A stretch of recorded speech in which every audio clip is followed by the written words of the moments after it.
Benda paling shock sekali bila anak ibu ataupun suami ibu sendiri dia orang tak suka makan benda ni tau. Ni sotong ni hanya ibu seorang je. So kita tak payah rebut-rebut. Yang ni daripada pangku boy tau. Daripada pangku lah. Biasanya kalau pada sotong-sotong pangku ni sedap lah korang. Kalau ibu pergi menghala ke pangku, walaupun ibu tak masuk pangku tu kat jeti tu kan, ibu mesti akan beli sotong macam ni tau. Sotong gula tu. Ni abang ni. Yang ibu ambil ni yang pedas punya. Nampak ni, wah besar-besar. Ni memang favourite ibu. Kalau korang tahu kan, sebelum ni pun ibu beli yang pangku kan. Memang sedap korang. Bismillahirrahmanirrahim.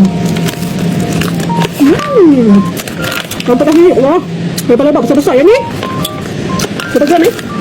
80. Okay, 80 gram. Dan rasa korang ni halal pakai je pun boleh ada ziplock ni. Banyak korang. Ibu puas hati lah kalau 80 gram ni. Memang ibu seorang pun just enough. Sebab ibu seorang je yang makan. Ibu bagi adik try ke, kakak try ke, bukan nak sangat. Jadi ibu yang makan. Betul, try. Kakak, mesti nak tak? Tak nak try? Tak nak try? Dia tak suka. Bau-bau, ambil bau dulu. Sedap. Dia ni apa benda lah. Kakak. Tapi ni lah sedap. Sedap lah.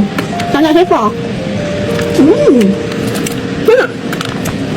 Beruntung ni orang kalau benda yang suka tak dikongsikan. Bersorang je lah kan. Wow. So korang dapatkan kat berikut ni. Siapa yang masih suka sangat dengan sotong benda ni, dia ada perisa pedas, dia ada macam-macam tau. Yang merah pun ada. Kat sini nampak ni macam-macam ada ni. Makan. Cantik kat berikut ni.